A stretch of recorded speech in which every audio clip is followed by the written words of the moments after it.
Good afternoon or good evening, depending where you might be. My name is Kevin Michael Grace, and this is the KMG show for Tuesday, March the 9th, 2021. I want to start today by talking about magical thinking and its return. I've mentioned several times that it's my belief that the age of liberalism is dead, that the age of reason is dead, and magical thinking. Well, I guess we can make the world into whatever we want it to be. That our lived experience, as the kiddies like to call it, is the only really important thing in the world. That's what intersectionality teaches us. So I'm going to begin with a person called Susan Rice. Let's see, I'm going to read from Wikipedia here. Born in 1964, she's an American diplomat, policy advisor, and public official serving as director of the United States Domestic Policy Council. She served as the ambassador to the United Nations from 2009 to 2013 and the U.S. National Security Advisor from 2013 to 2017. Born in Washington, D.C., where her parents were notable. Let's see, her mother, Lois Rice, was helped design the federal Pell Grant subsidy system and joined the Brookings Institution in 1992. And her father, Emmett Rice, was a Cornell University economics professor and the second Black governor of the Federal Reserve System. She was valedictorian at the National Cathedral School in Washington, D.C. She went to Stanford, National Merit Scholarship winner, Phi Beta Kappa, a Rhodes Scholar, because of course she is, and she earned a Master of Philosophy at New College, Oxford, and a Doctor of Philosophy.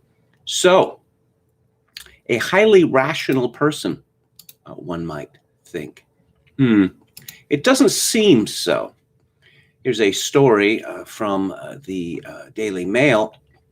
President Joe Biden's domestic policy advisor, Susan Rice, has been burning sage in her new West Wing office previously occupied by hardline Trump immigration advisor, Stephen Miller. And Rice, a lightning rod for conservative critics during the Obama administration, appeared to confirm the symbolism of the act by retweeting an image of her office following a brief mention in a New York Times story about her. The picture shows a brightly colored Haitian painting. In the foreground is a round table with a bowl of burning incense. The picture also features a lone feather. The Times had reported on the new role being carried out by Rice, who previously served as National Security Advisor. She had been considered as a possible candidate to be Biden's vice president, but her selection would have been certain to provoke attacks from Republicans in Congress, who went after her in the past for her statement about the attack on the U.S. Benghazi compound. Yes, that is to say, she lied outrageously about it. How anyone as closely associated as Susan Rice to the American disasters in Syria and Libya would be ever considered for a cabinet-level position again, it's an interesting question, but perhaps she has some, powerful juju behind her. The office Rice now occupies was last held by Miller, who was a powerful force in shaping the Trump administration's crackdown on immigration. And he also helped the Trump administration's zero-tolerance policy at the border. Native Americans have for years used sage in cleaning rituals, as well as in general practices meant to promote healing and wisdom. Do you remember last week I was talking about Charles Blow and his brave campaign against the cartoon skunk Pepe Le Pew, where he used this word exorcism? Yes, apparently both Charles Blow and Susan Rice, Dr. Susan Rice to you, believes in the existence of malign spirits. Curious, but I suspect we're going to see more and more of that. Here's an example of magical thinking.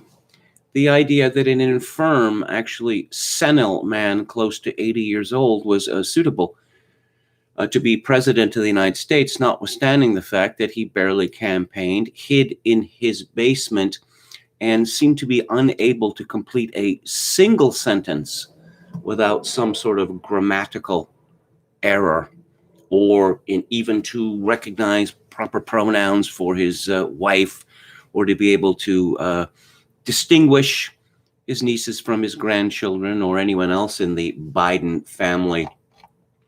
This is from Paul Joseph Watson at Summit News. A video clip from Joe Biden's visit to a hardware store in D.C. shows his handlers in the background panicking at the prospect of him being asked a question. The clip shows Biden, who is wearing 2 face masks, appearing distracted as he waved to some people on a higher level while meeting with the store owner. As the owner tries to address Biden again, Biden's handlers suddenly become agitated, and one is repeatedly heard saying, "Come on, press, let's go. We're going to move out. Let's go, you guys. Come on, let's go." She repeats as one of the reporters tries to ask Biden about the crisis at the border. The reporters dutifully follow orders and stop asking questions. Biden has yet to hold a proper press conference or address the nation in any meaningful way since winning the presidency. His handlers' desperation to keep him away from reporters is unsurprising, given Biden's struggles to complete sentences and forgetting the name of the Pentagon and his own defense secretary. Watson concludes, however, this is merely a continuation of the Biden campaign when Uncle Joe was largely kept in a basement away from the general public and real journalists. Speaking of real journalists, we have Taylor Lorenz of the New York Times, who is a victim, apparently. Yes, she is a victim. Taylor Lorenz had tweeted, "I'm slightly open about some of what I deal with, but the scope of attacks has been unimaginable. There's no escape. It has taken everything from me. The only mild solace I've found is with other women who have had their lives destroyed in the same way. We've developed deep trauma bonds. No need to send me nice messages. I appreciate it, but the best thing you can do is to call this stuff out when you see it. Support female and POC colleagues and don't fall victim to bad faith attacks. Don't mistake harassment for Twitter drama or frame it as a two-way street." Michael Tracy responded, "If you were this traumatized and disconsolate from your adult professional choices, that's unfortunate, and hopefully you have mental health resources available. But using it as a battering ram to stigmatize as violence all criticism of you, a public figure, is totally absurd." He continued, "Journalists rushing to defend Taylor on the ground of empathy are missing the point. This isn't a matter of having empathy for her personal issues. It's that she's publicly using those issues to advocate a new concept of violence that's becoming the norm in the media industry." David Reboy had responded to Tracy, "Think about the power they want over you, the freedom to get paid to destroy your lives from behind the most prestigious media outlet in the world, and to have government arrest you for doing the only thing you can in return, to call them mean names online. That's what they want." Glenn Greenwald responded to Tracy, "The most extraordinary part of all of this is that the only reason anyone is talking about Taylor Lorenz is because she twice fabricated serious accusations about someone. So by equating criticisms of her with abuse, she gets to somehow become the victim and her sins are absolved." You see, at the same time, poor persecuted Taylor Lorenz of the New York Times, she is a strong, modern woman, where she is also simultaneously just a widow girl. Now, one would think that even Taylor Lorenz would understand that when you are going to resort to Twitter or to other social media to hack away at your enemies and to make very serious accusations against them, there would be responses to this. And not all of them would be simps. Others would strike back at you. But apparently that's unacceptable because she is a woman. It's perfectly acceptable for her as a woman to attack men in the strongest possible terms. But the converse cannot be true. Something, lived experience, my truth, or whatever. And let's see, what is the latest from, oh yes, Ed Zitron. I tweeted, I wrote more about Taylor Lorenz's situation and specifically how to understand situations like this as intentionally manipulated narratives in which the capacity for harm and power in action is totally inverted.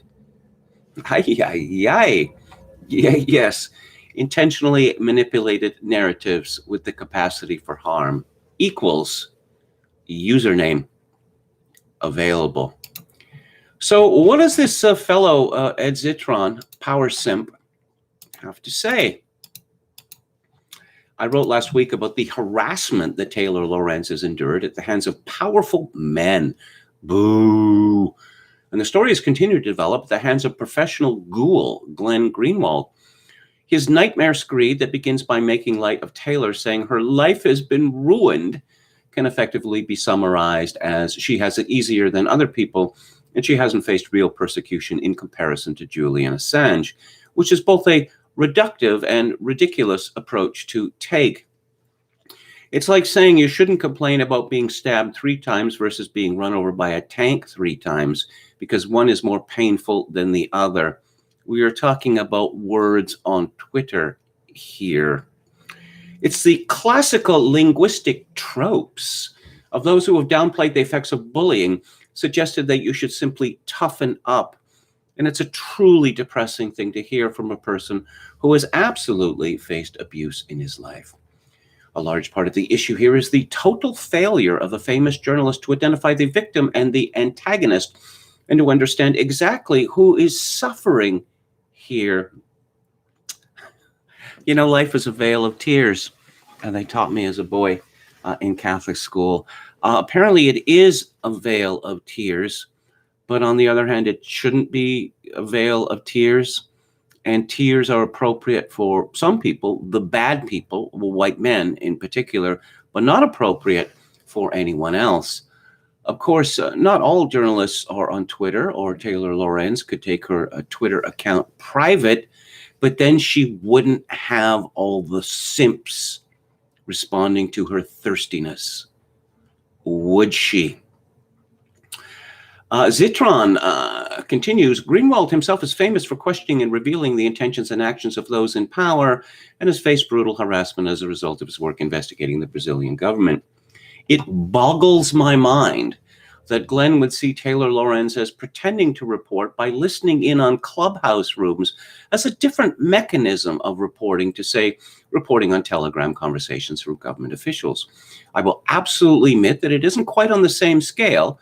A VC using or not using a slur is not the same thing as corruption at the highest level of government, but the methods used are not different, nor are they malevolent, nor are they wrong. I also hate the comparison of hardships as a mean of justifying further hardships as an ethical principle. Just because you've had it harder doesn't mean that something is hard, and just because something doesn't hurt you doesn't make it not hurtful to someone else. In Taylor's case, Greenwald is framing her as an ultra-powerful elite who is complaining about a pedestrian issue, wielding her mighty power at the world's most important newspaper with oppressive force rather than a columnist, writing for the styles section about internet culture, literally calling to a billionaire's actions. You see, she writes for the style section, so obviously she has no power. And in addition, she's just a widow girl. Putting aside that Greenwald got his law degree from NYU, I'd consider a top 10 law school elite, personally. The framing he is using is as disingenuous as it is confusing and fails to answer one fundamental question. What harm did Taylor cause? Who indeed did she slander? In any situation like this, you need to understand the players in question and what they get out of it and what damage has actually been done. The prevailing bad faith asshole argument is that Taylor suggested that Mark Andreessen used a slur when Ben Horowitz did, which she both apologized for and corrected in her tweet. You see, she got the wrong man, but that's not really important because Taylor Lorenz doesn't have any power because she's just a poor widow girl who writes about style for the New York Times.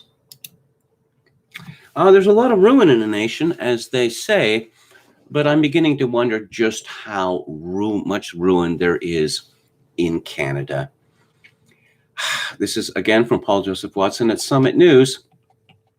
Canadian Prime Minister Justin Trudeau has vowed to overturn a she session by implementing a feminist intersectional recovery from the lockdown policies he introduced.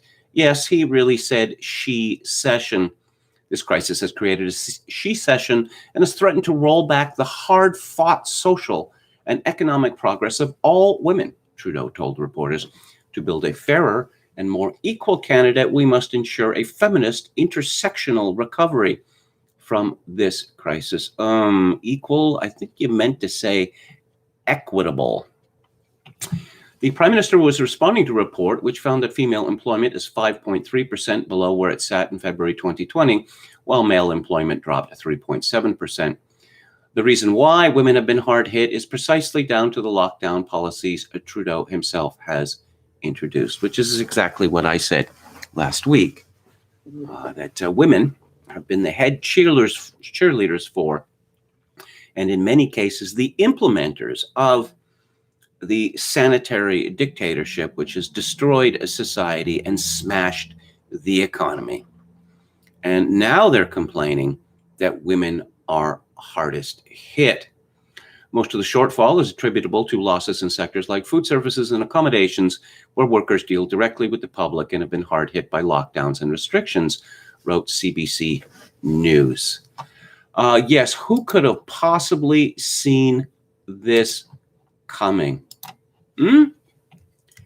And a very serious woman with a little girl voice, who is called Chrystia Freeland, who is our finance minister, according to the Globe and Mail.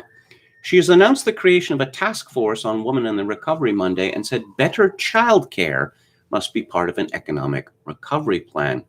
Time to coincide with International Women's Day, the minister launched the 18-member task force, again, the military metaphor, and played host to the opening discussion at a two-day federal conference called Canada's Feminist Response and Recovery Summit. Discussions during the summit focused on how the negative economic impacts of the COVID-19 pandemic are disproportionately affecting women. Panelists urged the government to recognize this in crafting a promised recovery plan for the 2021 budget. Freeland says she views early learning and childcare as an economic triple play because it increases women's participation in the workforce, creates jobs in the childcare sector that tend to be held by women, and supports childhood development. The question of early childhood development has been studied extensively over the years, and all benefits from it are equaled out by the age of 7. As I say, this has been demonstrated. But in the United States, at least by 2020, there were more women than men in the job market, which is apparently a good thing because children don't need their mothers to raise them. Anyone can do it, or a certified child care worker. So we take women out of the home and we put them in the workforce, and then we hire other women to look after their children. Well, what could go wrong there? Well, we've already seen the results of this. I recall some years ago, the former editor of the Financial Post, who at the time was the most highly paid journalist in Canada, she said pretty much in these exact words, very close to it, that it was bad for women to be outside of the workforce, that they were committing crimes against the gross domestic product. Yes, God put women on this earth to be wage slaves, apparently. Now, this view at the time struck me as being over the top, but now we can see that it has become mainstream. Freeland said, it's about caring for our children and giving them the best possible start in life. No, it's not, actually. Caring for the children, particularly at their most formative years, would involve them being raised by their mothers. But we can't have that. The women on the new task force include chief executive officers, child care advocates, economists, academics, and labor and indigenous leaders. The panel will begin meeting this month in advance of the 2021 budget, which has not yet been scheduled. In an economic statement, Freeland said that the 2021 budget would include a plan to spend up to $100 billion over 3 years on supporting Canada's post-pandemic recovery. The update pledged to build back better. No, wait, that's a conspiracy phrase. Why is it appearing? Why are we hearing it from Chrystia Freeland and the Globe and Mail? Because it was made up.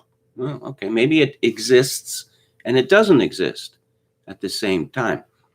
This Schrodinger's cat thinking, which has now become endemic to our elite. The update pledged to build back better by including social issues as part of an economic plan. It also said the 2021 budget would outline a plan to provide affordable, accessible, and high-quality child care. Yeah. In Quebec, well, the rest of Canada, particularly, well, the West, pays for Quebec to have $5 a day daycare. This is such a tremendous incentive for women to leave the home and enter the workforce that, I don't know, are there still any women in the province of Quebec at home? Yes, in Monday's panel discussion included Armin Yelnizyan, an economist and Atkinson Fellow who has popularized the term she-cession to describe the pandemic's impact on women. She's also on the new task force. She says everything we're talking about with Build Back Better, there's that dread phrase again, could end up being lip service and you could be breaking millions of people's hearts. But no pressure, Minister. But it's also true that you could change the future with us standing behind you and pushing you every step of the way. It sounds rather like a demand, does it not? Let's go to the chat. Pete Ferguson says KMG, it always struck me that Canada has had a massive inferiority complex vis-a-vis the US. Not sure why that would be. Seemed like a nice place to live. Well, Canada does have an inferiority complex, but this goes side by side with a superiority complex. As I've said before, every stupid idea that comes out of the United States, the Canadian elite says, we have to do that. We have to do that right now, now. And you see Canada, what in 1969 liberalized, as they say, its abortion laws. And so we were so pleased about that. Then in the United States, the Supreme Court issued its Roe v. Wade verdict, and Canadians were terribly put out. And so that we had to wait for our Supreme Court to strike down all restrictions on abortion. And Canada is, I believe, one of only two countries in the world that has no, 2 or 3 countries in the world that has no restrictions whatsoever on abortion. It's that's what Canada is about. Abortion, legalized prostitution, legalized physician-assisted murder. Hello to Mrs. Assad, Hikma Warrior, random number generator. Hello to Chad Chadson, our valiant moderator. Thank you for your service. Slay Queen. Do people still say that? Do they? With Piers Morgan gone, KMG is the Crown's last line of defense, says Half Galician. Well, I have a very ambivalent attitude towards the British royal family for all sorts of reasons, not least of which is the Queen Elizabeth II has presided over the most profound decline in England, well, since the Norman invasion in 1066. If the Queen exists to preserve nothing about England any longer, one might well ask the question, why does Britain need a monarchy? Of course, the Queen of Britain is the Queen of Canada as well. Jogokin 666 says, hail to the chief is being replaced by pretty vacant. Good one. Good one. Dan Allison says, when your life is destroyed, you are not on Twitter or anyone else. I have nothing left. She sounds like Pete Campbell. My. She rates very high in the whining stakes. Silences critics a power grab. Geez, Histal says, Lorenz spends her time writing right-wing hit pieces, but we're supposed to feel sorry when she's called out for her nonsense. Gamian says, I got mass policed for the first time since the lockdowns began in Whole Foods. A clerk followed me and threatened removal if I didn't put it on. I complied, but gave her a look of utter contempt. It's difficult for the contempt to come through when your face is hidden behind a mask, though, no? Gamian adds, hoping Arizona takes Texas' example and its mask mandate, although shitlib corporations may well continue to enforce theirs. Did you hear that Joe Biden's dogs have been returned to Delaware? Apparently, one of them bit someone at the White House. These are large dogs, German Shepherds. The whole thing was phony. Oh, Biden didn't have any dogs before, but now he gets 2 dogs, German Shepherd dogs. Dogs as big as and powerful as possibly dangerous as this. They need to be trained. Oh, I'm president now. I'm going to get 2 dogs. Well, you got a mansion, a big spread in Delaware. Why no dogs there? Oh, and we'll add a cat too. Well, you got lots of room there in Delaware, Joe. And if you like cats, why didn't you have one already? Steve says, I've seen debates with Freeland. She is utterly obnoxious and condescending. I used to see her on the McLaughlin group. And she seemed like an intelligent person, but I was quite put off by her little girl voice. Later, I found out that she is the granddaughter of a prominent Nazi collaborator. And she has a very involved relationship with the Ukraine. I'm glad she is no longer Canada's foreign minister, because I was genuinely afraid that she would try to drag Canada into a war with Russia. She and her sister own an apartment in Kiev, and her mother was a co-author of the Ukrainian Constitution. Does that seem normal to you? Metal Mike says, I don't trust him either. Okay, this is with reference to Trudeau. Princess Rockstar. Cecil Henry says Trudeau imports 27,000 non-whites in one day. This kind of treason deserves generations of politicians and business elites to pay for. It is a crime. Yeah, well, they've made their pile, you know. Do they even notice what's happening in Canada? And what's their end game here? I'm going to talk a little bit more about the war going on in Canada now. Jay Miller says, remember when Jeremy Clarkson punched Piers Morgan in the face? I'm not a fan of Piers Morgan by any means. His effeminate behavior over COVID-19 has been sickening. And there's lots of other reasons to dislike Piers Morgan. Great Lakes Nationalist says Queen Elizabeth will be compelled to accelerate the dissolution of Britain to deflect the mean words of her daughter-in-law. Head McNeck says, I got into it with my Marvel-loving older brother the other day. I had introduced some very low-tier HBD arguments. Whilst talking about immigration, it ended up with him screaming, yes, something about Nazis and the like. This is from Steve, didn't Biden fall in the bathroom by trying to pull a dog's tail or something bizarre like that? The story is that Joe had come out of the shower. Isn't a shower be dangerous for someone in his condition? Shouldn't he, be in one of those bathtubs with the special handles?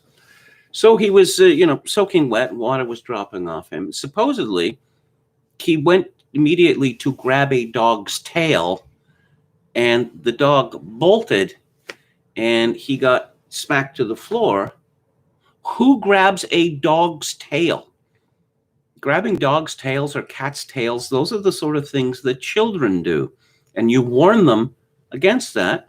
And if they do it anyway, well, the dog might bark at you and the cat might scratch you. And, parents traditionally said, look, told you not to do that. Okay. Joe has a walk-in tub with a doggy door. Yes. Well, yeah, there was a suggestion in this story that for some reason there was a dog in the bathroom. Victor Davis Hanson has a piece in American Greatness, which makes some very good points.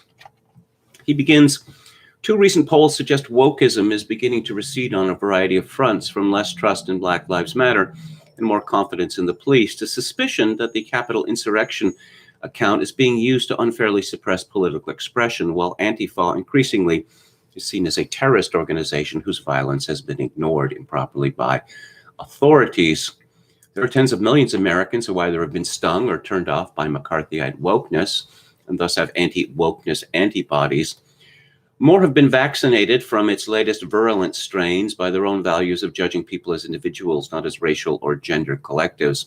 So lots of Americans have developed peremptory defenses against it. The result is that daily there are ever fewer who are susceptible to the woke pandemic, and it will thus begin to fade out, even as the virus desperately seeks to mutate and go after more institutions. Peak wokeness is nearing also because if it continued in its present incarnation, then the United States as we know it would cease to exist.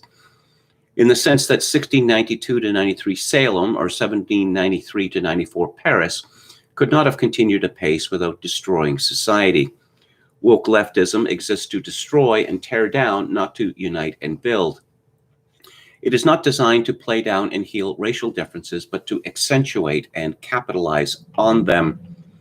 The methodology of cancel culture is utterly incoherent and unsustainable. The shark was jumped in the case of the Dr. Seuss books, banned by some local school districts, even as Dr. Seuss Enterprises, in terror, pulled some of the late Theodore Seuss Geisel's publications of its own accord. If the author of The Cat in the Hat is now an enemy of the people, then anyone and all can be so designated.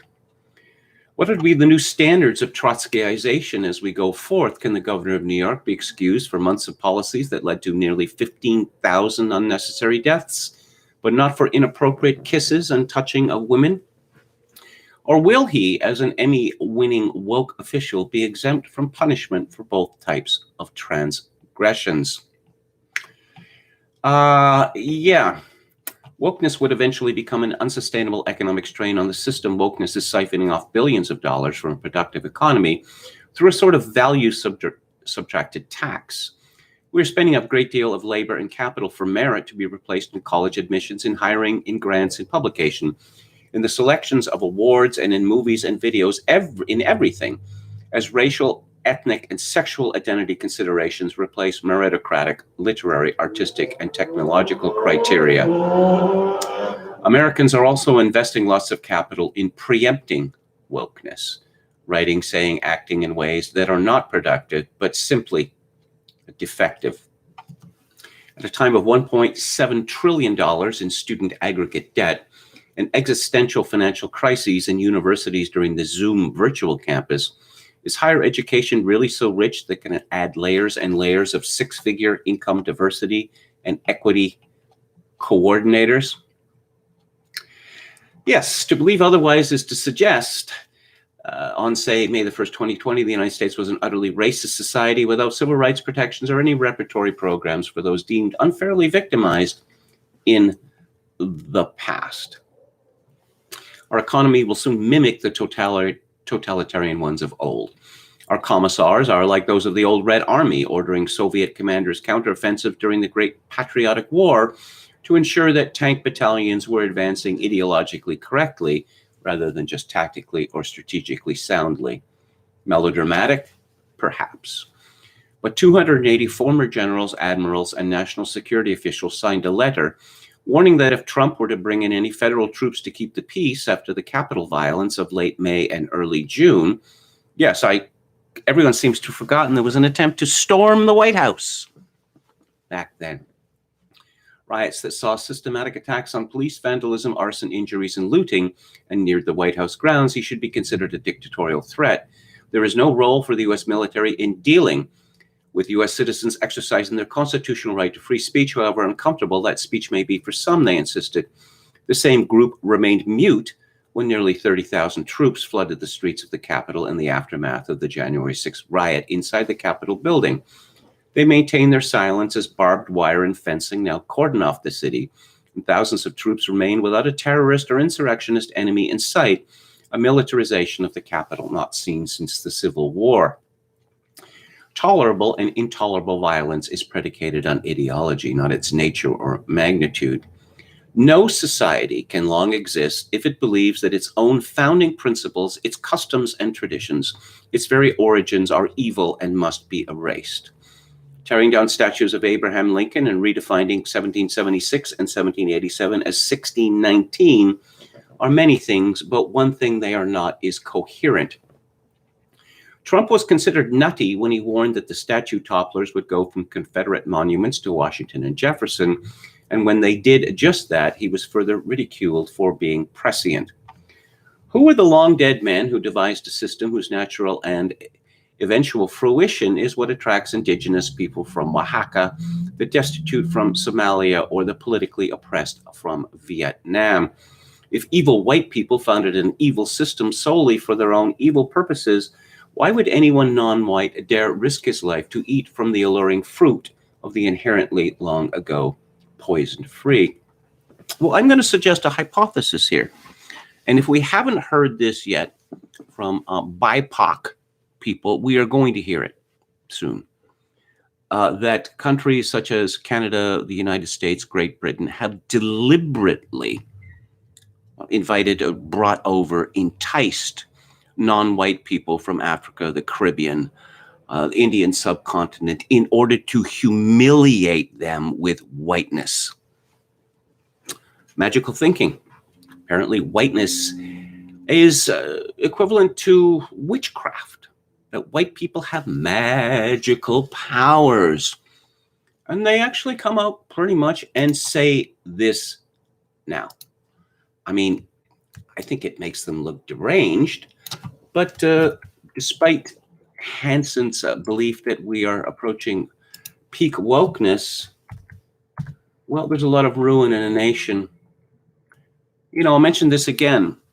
When Mikhail Gorbachev became chairman of the Communist Party in Russia in 1985, he embarked upon a policy of glasnost, which is, in the past, you got into serious trouble, prison, or even execution if you criticize the Soviet regime, Soviet leaders.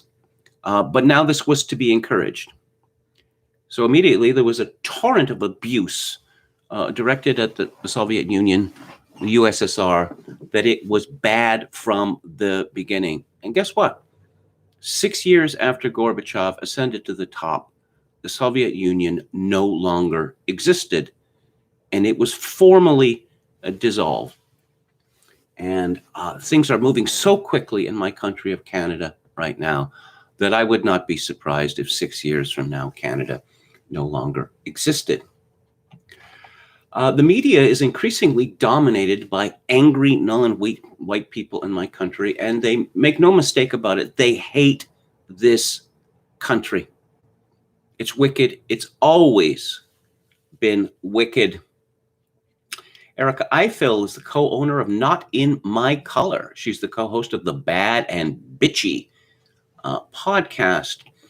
She had written, I opened up to CBC News to talk about working in the public service amid a culture of harassment, bullying, and abuse. This all started because one brave woman spoke out and gave me space to tell my story. I hope I give others space to tell theirs. Oh, Lisa Kirby, who used to be married to Warren Kinsella, says good riddance. Piers Morgan's bizarre hatred of Meghan Mertz just cost him his job. Someone called Kiki Ojo Thompson, B.Ed, M.A., says this is a must-read thread. I call Canada's national myths the true north, strong and free. Why are they here? Why are these people here? How can we keep admitting people to our country who hate it or who learn to hate it? They learn very quickly indeed. It is a sickening, truly sickening thing to go to the internet or see some YouTube interview with someone laterally arrived from Kenya or the like, telling us how wicked Canada is and how we must change it this, that, and the other way. Erica Eiffel is apparently upset that people are responding to her in kind. She says, what anti-Black racial abuse looks like in my mentions, this is mise-en noir. It sounds like an expensive perfume, doesn't it? Kiki responds, protect Black women. The work we do makes the whole planet better. The thanks we get, mise-en noir vitriol. White people, this is your chance. Yeah, okay. Yes, we should collude in our own destruction. Yes, that is the Canadian way. I predicted quite some time ago that since patriotism has been destroyed in my country, if the government ever feels the need to ask for or demand serious sacrifices for Canadian people, they're not going to get it. As the response would be, if this is such a wicked country, why should we do anything to defend it? Oh, Evie Kwong. Strong Red Guard energy coming from this woman. Editor, social and audience, and in their own voices columns, Toronto Star podcast. Oh, she's an eater. Yeah, that really stands out. Mariah Karaoke. She has a ring in her nose. Yes. Now, she is, I don't know whether she's as angry as Erica Eiffel. There's a fundamental unseriousness to this woman. Yes, here I am posting with some exotic drink or food or whatever. Oh, look, here's a grocery store that serves some sort of exotic food. Okay. She hates Canada too. Canada was a slave state. Well, slavery was banned throughout the British Empire in, I believe, 1833, which was 34 years before the Dominion of Canada existed, but never mind that. You want to talk about jealousy? The Canadian elite is actually jealous that America had a very strong organized slavery system, and then it had Jim Crow. The Canadian elite is jealous of this, and it pretends that slavery in Canada was anything, even before the Dominion, was anything other than nominal. And it also pretends that we had a Jim Crow system in this country. Oh, someone called Liban Osman, described as digital producer at the Toronto Star, who would appear to be an African immigrant. He tweets, y'all should top into this event on Wednesday. Isn't that cultural appropriation? Seems so to me. Yes, so much for these Evie Kwong model minorities. And, you know, you can see where this is going. This is from the Hill Times. More than 520 plaintiffs, now part of Black public servants' $900 million class action suit against government as feds enlist Bay Street law firm.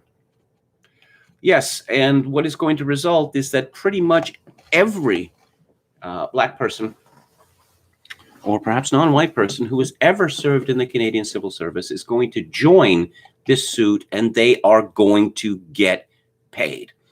just as Canada's native Indians have been paid over and over again. I mean, specific payments, such as for residential schools, and then what they are calling the 60 scoop. Ever heard of the 60 scoop? Well, in the 1960s, and actually beyond that, many kind-hearted white people took Native Indian children into their family, typical Indian children who had been neglected or ill-treated by their parents. And now this is evidence of genocide, apparently. They actually use that word, genocide, in response to the schools, the residential schools. And yes, it's not just a she session, but it's a BIPOC she session. And someone called Jen Jeffries writes in Zoomer, marking a second International Women's Day in lockdown as women and girls continue to face some of the most life-altering social and economic conditions in a generation is a bitter pill to swallow. Vastly different pandemics are being experienced by elderly women, disabled women, racialized women, once again, who racialized them, and poor women. Thousands have died unnecessarily. Thousands more have lost loved ones, children's parents, friends. Children? Really? I don't think so. With little time and space to grieve, there are also migrant women, sex workers, disabled, queer, trans, and two-spirit women, all carrying stories around in their hearts and praying that this so-called Build Back Better, wait a minute, that's a conspiracy theory. Build Back Better movement yields more than political rhetoric. So here we are again, that COVID-19 is a racist virus. Racialized violence also remains a life-threatening concern for many Canadian women. Black women who are often forced into precarious employment and too often living in poverty face violence at the hands of their employers. Really? Their employers? Their colleagues? Really? Their healthcare providers? And perhaps most aggressively by police, as Black Lives Matters has so effectively illustrated. Canada is not the United States. Black people are about 3.5% of the population here. We didn't have American slavery. We didn't have Jim Crow, but it's as if we did. Won't someone please think of the racialized sex worker? And instead of reporting, what we get now from these BIPOC journalists is maundering about their suffering. This was from last year from Ryerson Today, and I understand two of the leading officials at Ryerson have resigned or been forced to resign because a special Black journalism study has yet to be authorized. New journalism course tackles anti-Black racism, bias, and news reporting. Students petition for action on systemic racism in media. Here's what Ryerson did. Corporations, and this is by a person called Connor Garrett. Corporations and other institutions in the wake of George Floyd's murder were deploying their empty platitudes in the face of social unrest. The black boxes on Instagram, the recommitments to diversity, the promises to listen more closely. A revolution was unfolding in the streets, and the professional response was comfortably lethargic. All these oaths to have more conversations sounding more like pledges to inertia than to material, actionable change. That's not what actionable means, but never mind. George Floyd died in Minneapolis, not in Canada. And once again, these people have willed themselves to believe through magical thinking that Canada and the United States are essentially the same with regard to race relations, and they very much are not. There is a woman who used to work at the Globe and Mail. She now works with Chatelaine, which is a woman's magazine, although I haven't seen a copy in quite some time. I guess they probably don't pay as much attention to fashion and food preparation as they once did. This woman called Denise Belkissoon, whose father was a cabinet minister in Ontario. Yes, she grew up very oppressed, she did. She was obviously a lefty. She seemed reasonably sane to me. But she is just, if you look at her Twitter feed, it is all race hatred. It is all race hatred. She wrote last year in Chatelaine, I tried to talk to my bosses about racism at work. There was an old song that people don't like journalists writing about journalism, but increasingly that's all it does. Paul Johnson used to say that nothing beats news in a newspaper. But no, let's talk about our struggle. Let's talk about our lived experience. Let me talk about my truth. At the end of 2019, I left the Globe and Mail convinced that no one with real power there was ever going to pursue true equity, either inside the newspaper or in its coverage. So essentially, she tells a story of going to her bosses and saying, you don't have enough BIPOC people here. Where are the BIPOC people? Where are the BIPOC people? I've told you before about BIPOC people. And so she left eventually. I get spikes of adrenaline watching racialized journalists tell their truths, followed by a flush of shame at not joining in. Canadian media is a very small pond, and the unspoken rule against criticizing its big fish, especially regarding issues of race, representation, and equity, dread word again, became very clear in my career. Doing so is intimidating, even though, or maybe because, I've been in this industry for 20 years. But if so many others can overcome fears of being marked as troublesome or simply gossiped about, then I can too. So she's still in the industry after 20 years. And she moves from the Globe and Mail, where she had her own column, to Chatelaine, where she has her own column. And of course, columns are the most desirable posts in newspapers. I wonder why she has survived when so many others have got the chop. HuffPo Canada was simply shut down today. And she quotes all these people, and it's the same thing over and again. I'm no longer in the business, but I want to express solidarity with journalists of color speaking out against systemic racism and ignorance in Canadian media. It's tough to do, considering many of us have had to submit to being nice and working hard as survival techniques. Working hard as a survival technique. As the world turned topsy-turvy, and it just goes on and on and on, just maundering. Carla Gray tweets, racism has robbed so many Black people in media of their dreams. Approximately, 1 in 30 Canadians is Black? So, yeah. I guess I get the impression that these people believe that the Black population of Canada is probably, 30, 40%? That's what you get if you watch TV commercials. Oh, and yes, it would appear, according to this Valkosen woman, she cites this story specifically. The Vancouver Sun had a crisis last year when they published an op-ed by a geography instructor who suggested that too much diversity was not good for Canada. There was a whole host of apologies. It was pulled from the internet, the column. There was a response to it, which was on the internet, but not the original column. Let's see, this is from the Voice Online. This week, Vancouver Sun again disgraced itself by publishing a putrid op-ed attacking Canada's diversity. Vancouver Sun's own editorial staff condemned that piece of garbage in their tweets, and editor-in-chief Harold Monroe had to issue an apology. But there is that Vancouver Sun racist columnist who was always publishing negative stuff about non-white Canadians. It's time he retired or got kicked out! Exclamation point. Writer Mark Hecht, a geography instructor at Calgary's Mount Royal University, who wrote the op-ed, said he was inspired to submit it to the Sun because of similar writings on diversity by columnist Douglas Todd. So what was Sun editor-in-chief Harold Monroe smoking all the time? Okay, so here's something from the apology.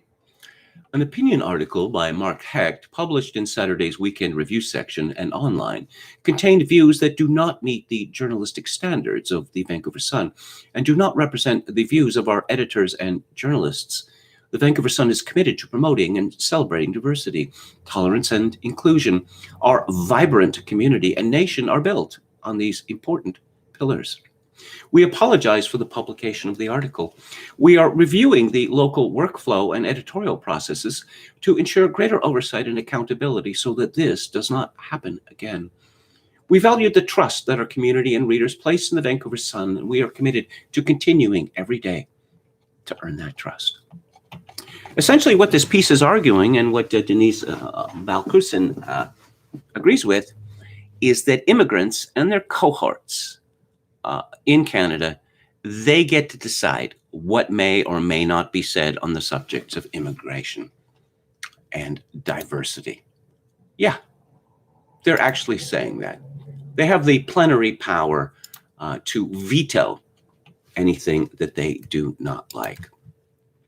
Here's a story from Vibrant France, from Kim Wilshire at The Guardian. Like many, Samuel Paty murder, how a teenager's lie sparked a tragic chain of events. Like many a school truant, the 13-year-old girl had been keen to prevent her father from discovering she had been suspended because of repeatedly failing to turn up for lessons. So she made up a story. The teenager said her history teacher, Samuel Paty, had instructed Muslim students to leave the classroom so he could show the rest a photograph of the prophet naked. It must have seemed a harmless enough lie, but it sparked a chain of events that led to unimaginable horror. Really? Unimaginable in France? Hardly. 10 days later, the teacher was dead, decapitated by an Islamist terrorist. Paty's family were left devastated, France traumatized, and the girl and her father facing criminal charges. 2 other teenagers who took money from the assassin, Abdullah Anzarav, are also under investigation. On Sunday, Le Parisien revealed that the girl, known only as Zed, had admitted that she had wrongly accused Paty. The paper said she confessed to the investigating anti-terrorist judge she had lied and was not even in the class where Paty showed pupils controversial caricatures from the satirical newspaper Charlie Hebdo. After hearing the story, her outraged father, Moroccan-born Brahmin Chinina, 48, shared a video on Facebook in which he denounced Paty and called for him to be sacked from the secondary school at Conflans-Sainte-Honorine. A second, equally angry video was posted on social media accusing Paty of discrimination. Chinina complained to the school and the police, claiming Paty was guilty of diffusing a pornographic image and sparking accusations of Islamophobia at the school. Once set in motion, the issue snowballed on social networks and reached Anzarov, 18, a radicalized Chechen migrant living in Normandy and scouring the internet for a cause. Yeah, okay. Chechen immigrant. Best and the brightest, eh? Let's go back to the chat. Cecil Henry says, the protest over the diversity article is a classic example of admitting its truth by the anger of the denial. Methinks the lady doth protest too much. Cuffbo Canada's gone under, yes, as I mentioned.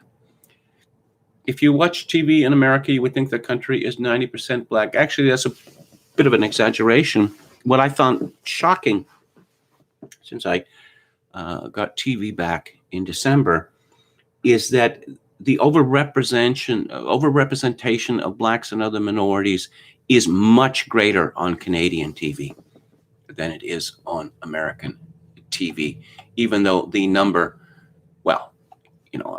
Canadian blacks are about 1/4 the number of American blacks, to give one example. Two-Spirit is a name Hollywood made up for alphabet people, Native Americans. CNN was whitewashing the Chinese government ethnocide campaign by calling it the Xinjiang government. That's Hikmah warrior. Okay, let's get back to it here. Oh, yes, Meghan Mertz. She has her first confirmed kill. Piers Morgan of Good Morning Britain, also a columnist with the Mail.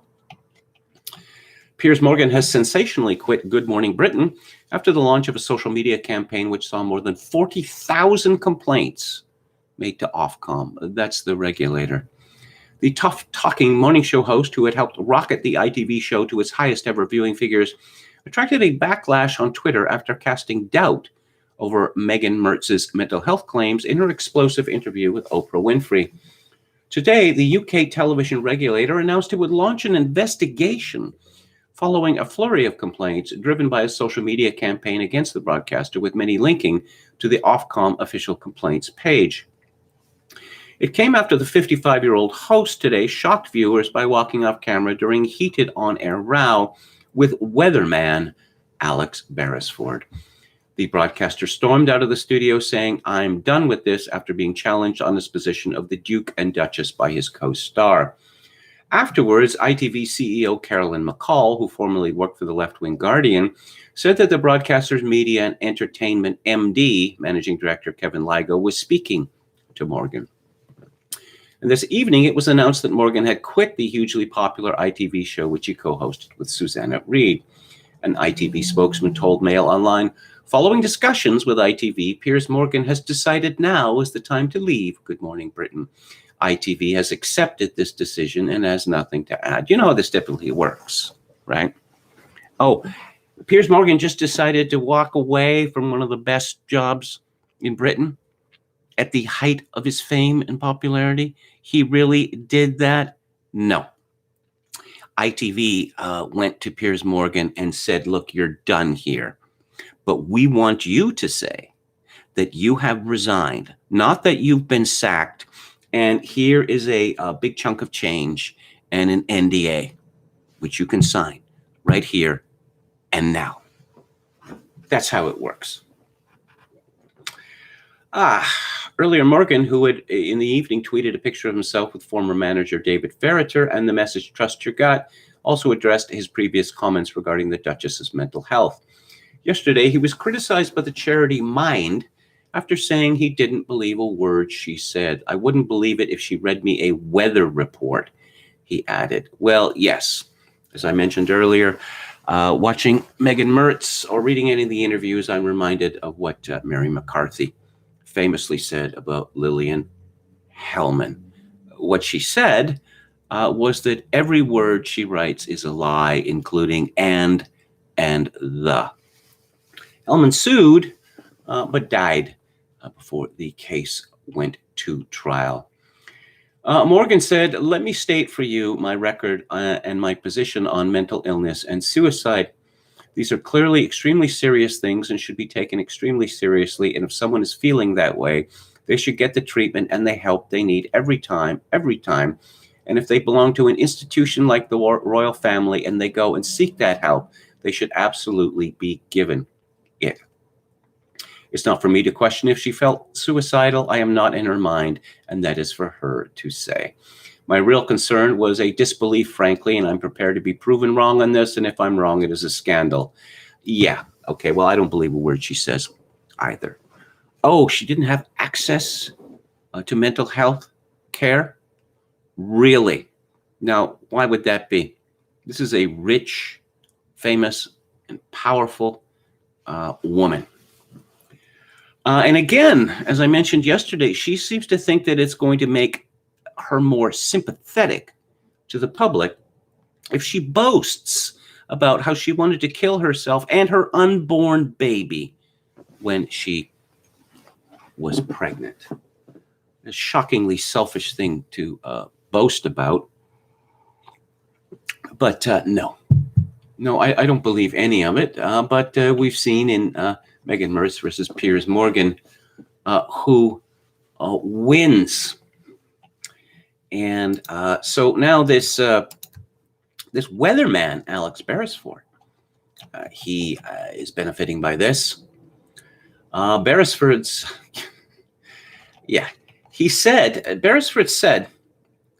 in a tweet that he couldn't stand on the sidelines. He had to take a stand. Once again, it's a funny thing when you look at figures for suicide, that it seems to be the women who are always threatening to kill themselves, but it's the men who actually kill themselves. Anyone can say that they considered suicide or even that they attempted suicide, but it's both sad and rather amusing at the same time that women seem to be so very bad at topping themselves. I thought they were just so competent in everything nowadays. Again from the Mail, author Bonnie Greer says the U.S. now sees the UK as the nice lady down the road with bodies buried in her garden. Appearing on Jeremy Vine's Channel 5 show today, London-based playwright and novelist Bonnie said she'd been up all night defending this country on American television. That's how bad it is, she told the host. You know what this country looks like now? It looks like the nice lady living down the road. People went to her house and found out there are bodies buried in the garden. You don't come back from that.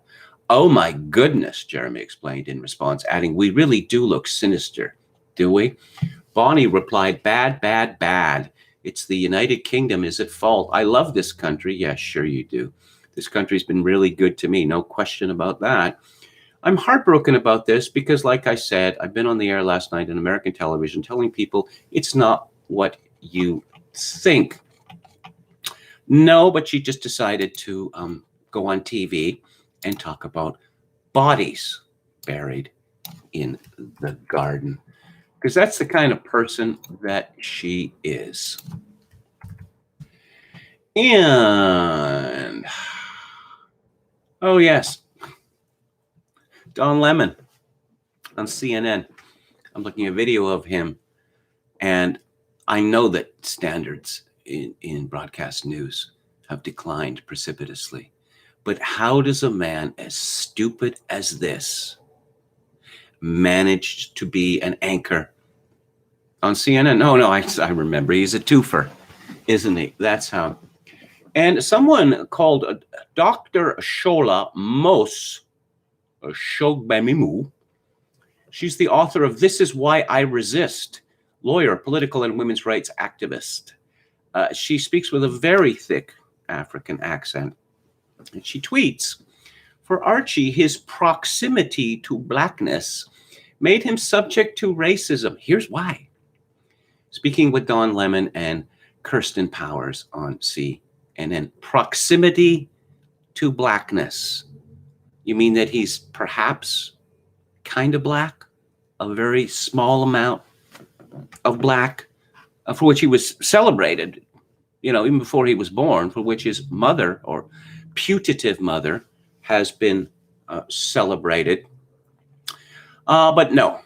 So African women get to come to the United States, and they get to come to Britain, they get to come to Canada, and you're doing everything wrong. And we are compelled to listen to them, to take them seriously for some reason. Don Lemon. I don't know, he's sort of a guilty pleasure with me, because I think I don't want to hear anything that this man says ever again. But then I think he is just so stupid. It's too funny. A CNN host, Don Lemon, says he wasn't surprised about Meghan Mertz and Prince Harry's claims of racism in the royal family because the monarchy was built on a racist structure. Reacting to the interview on Monday, Lemon told CNN newsroom anchor Brianna Keeler, I don't think Oprah or anyone that watched it, any person of color, is surprised at the British family that there was racism there. This is what the monarchy is based on: heredity, hierarchy, a caste system, bloodlines. And so the whole institution is built on a racist structure. There should not be an, oh my God, the British family is racist. Of course they're racist. That's what the entire monarchy is built on. The racism, the family that is supposed to be in it only by birth. And so far by birth, it has only been white royals on the British throne. Golly, I wonder why that might be, Don Lemon. I really think that, Don Lemon might see a list or pictures of, monarchs, right, from 1066. And I think he asks himself the question, where be all the black people at? Because I bet he believes that Britain has always been chock full of black people. And why didn't they have a black king or queen? Because they were racist. That's why. Do you think that the people at CNN are proud to have Don Lemon representing them? When Keeler mentioned how Harry talked about not noticing the racism until he saw it through his wife's eyes, Lemon says, this is what privilege is all about. If you don't have to deal with it, then it didn't exist for you. Yes, ranting against privilege is a woman who styles herself the Duchess of Sussex. Yeah, nothing privileged there. Lemon then launched into a rant against privileged people who have blasted Meghan and Harry for sharing their stories. Before the interview aired, there were people on social media saying, I can't believe you. Why are they doing this? Woe is me. They're rich, wealthy, royal, what have you. Not even knowing what the interview was going to be about. Oh, no, we all knew what the interview was going to be about.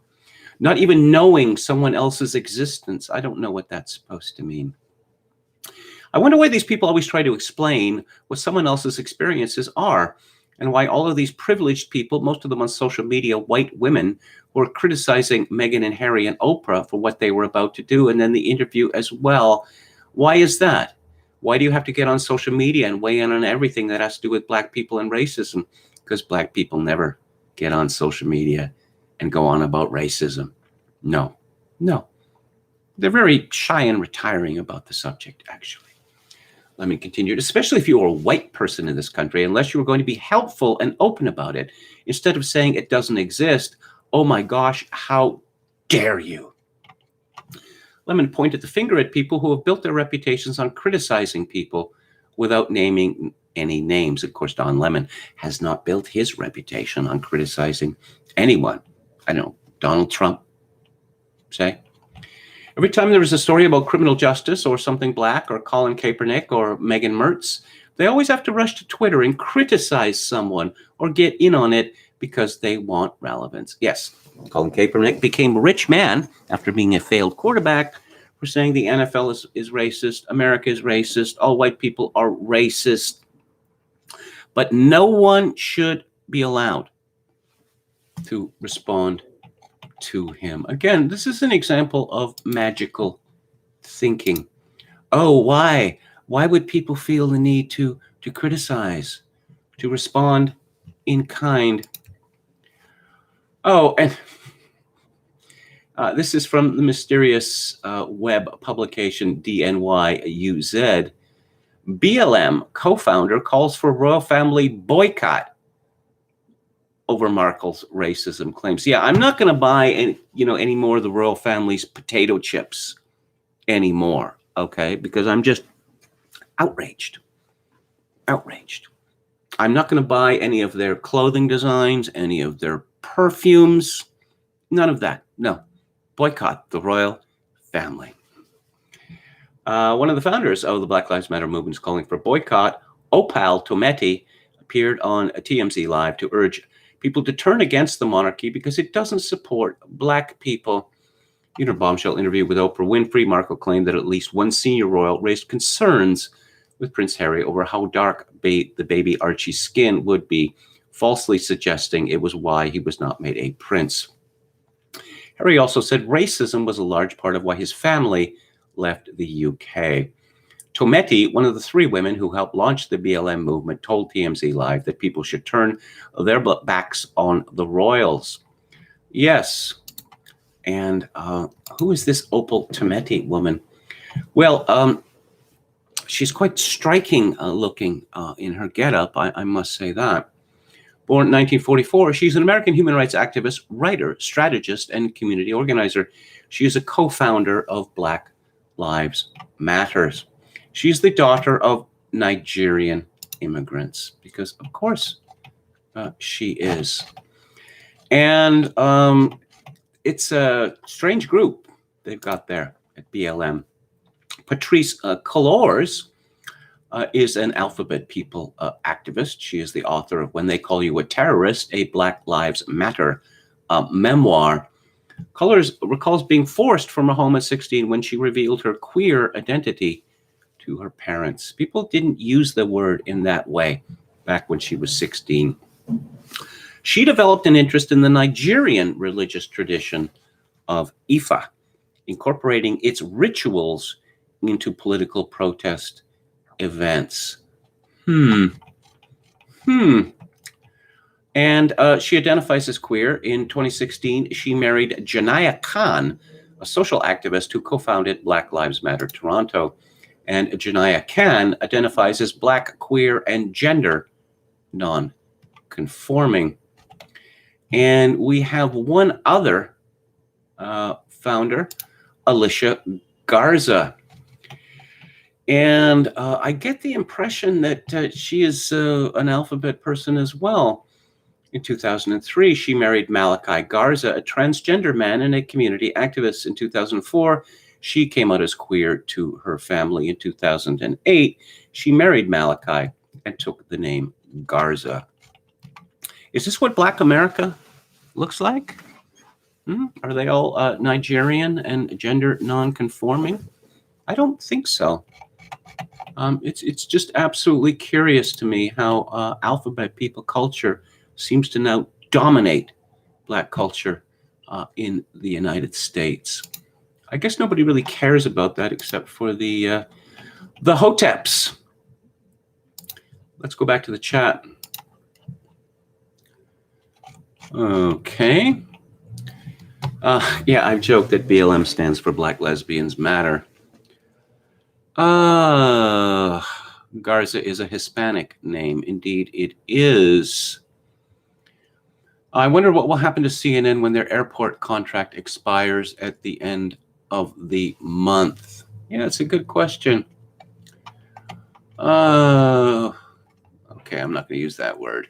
Dan Ellison says, reminds me of Michelle Obama complaining that we weren't supplying her with enough champagne and caviar. Look, there's a huge, obviously, affirmative action is a terrible problem for two reasons. The people who obtain benefits thereby without deserving them are going to lash out against the people who've given them those benefits, as we have seen.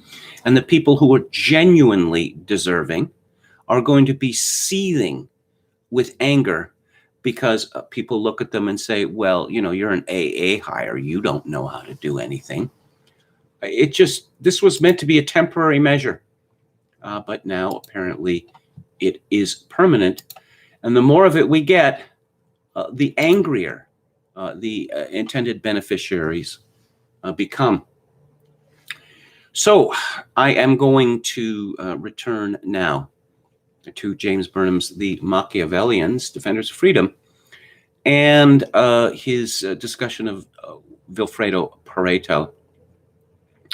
He writes, along with the more or less constant residues which operate at all times and in all cultures are found the shifting variable elements, the manifestations of the residues, the outward forms, what Pareto calls the derivations. Of special interest to Pareto are the verbal explanations, dogmas, doctrines, theories with which man, with that passionate pretense of his that he is rational, clothes the non-logical bones of the residues. These verbal derivations are themselves especially evoked by the operation of one of the combination residues, as I have already remarked. Pareto writes, concrete theories and social connections are made up of residues and derivations. The residues are manifestations of sentiments. The derivations comprise logical reasonings, unsound reasonings, and manifestations of sentiments used for purposes of derivation. They are manifestations of the human being's hunger for thinking. If that hunger were satisfied by logico-experimental, i.e. empirical scientific reasonings only, there would be no derivations. Instead of them, we should get logical, experimental, or scientific theories. But the human hunger for thinking is satisfied in any number of ways, by pseudo-experimental reasonings, by words that stir the sentiments, by fatuous, inconclusive talk. So derivations come into being. Derivations, which include all or nearly all doctrines and beliefs and theories that figure in social struggles, principles of democracy and law and authority, moral and theological systems, justifications of this or that form of society, bills of rights and programs and charters, are divided by Pareto into four main classes. Number one, assertion. These, the simplest and most direct and often the most effective of derivations, are mere dogmatic assertions. They frequently take the form of maxims and aphorisms. Honesty is the best policy. Expect from another what you have done to another.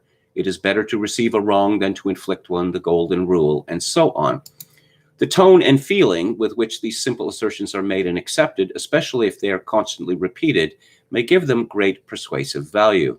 This point is stressed in Hitler's discussions of propaganda in Mein Kampf. Quote, any effective propaganda must be confined to a very few points and must use these slogans until the very last man cannot help knowing what is meant. Propaganda must limit itself to saying very little, and in this little it can keep forever repeating, unquote. Okay, I'm back to it here. Class 2, authority. This large variety of derivations argues by making appeal to some authority. An individual or group of individuals, divine beings or personifications, or the authority of tradition and custom. There is seldom the slightest scientific justification for accepting the relevance of the authority's opinion, which besides is wholly unreal, but this does not weaken the effectiveness of the derivation. God's will, the Bible, what our forefathers did, Marx's real meaning, a farewell address, or a testament to posterity remain cogent arguments from a non-logical standpoint. Class 3 accords with sentiment or principles. With the help of Class 2 residues, men convert sentiments into abstractions, persistent realities, and everlasting principles. The power of these entities is derived from the feelings they expressed, not their supposed logical or scientific rigor. Because of their power, they too can serve as premises in the pseudo-logic of derivations. The theorist can appeal to universal judgment, or the collective mind, or the will of the people, or the opinion of all the best minds, and be persuasive without any need to take the trouble to gather the actual facts about what actual people think. A political program which serves the best interests of humanity, or embodies the principles of natural law, or respects the eternal rights of individuals is made acceptable without a tedious scientific assessment of just what its effects upon real society and real men would probably be. Yes, this phrase, the eternal rights of the individuals. It seems to me that discussions of rights, so-called human rights, breaks down with the simple asking of the question, what is the provenance of these rights? Many people are reduced to saying history. That is not an answer. History has no purpose, and it is not leading to some sort of conclusion. Class 4, verbal proofs. These are the familiar derivations that depend upon verbal confusions and fallacies, ambiguous terms, the intrusion of emotive expressions in the place of statements of fact, metaphors and allegories taken for proofs, all of which have been recently so much discussed by the many writers on semantics. Burnham continues, it will be evident from the examples and analysis given in this and the preceding section that Pareto believes derivations to have little effect in determining important social changes. Residues are the abiding, the significant, and influential factor. When the complex of residues is given and while it remains, the general course of conduct is decided. The derivations can come and go, change and be changed, but nothing much is altered. The derivations cannot, it is true, be disregarded, but their importance is primarily as expressions of residues, not in themselves. Pareto writes, theologians, metaphysicians, philosophers, theorists of politics, law, and ethics do not ordinarily accept the order indicated. They are inclined to assign first place to derivations. What we call residues are, in their eyes, axioms or dogmas, and the purpose, that is, the supposed goal of conduct, which is in fact non-logical, is just the conclusion of a logical reasoning.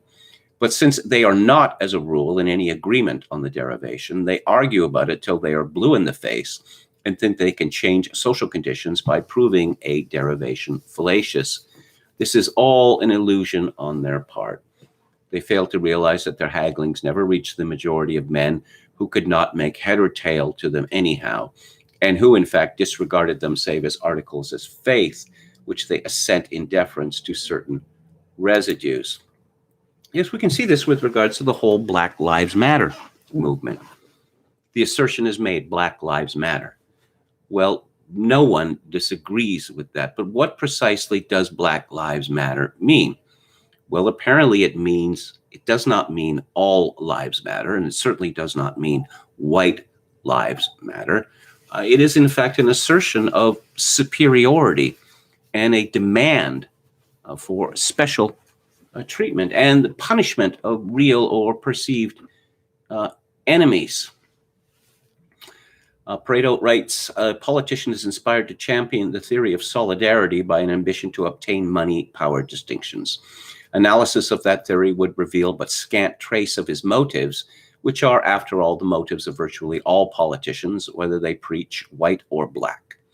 First prominence would be held by principles A, that are effective in influencing others. If the politician were to say, believe in solidarity, because if you do, it means money for me, he would get many laughs and few votes. The influence on people's actions and on the course of events that derivations, theories, doctrines, reasoning seem at times to have is always deceiving the surface observer. At most, the derivations strengthen already existing residues, a truth well realized by skilled propagandists. For the rest, they operate only indirectly. The seeming influence of the derivation is in reality the influence of the residue which it expresses.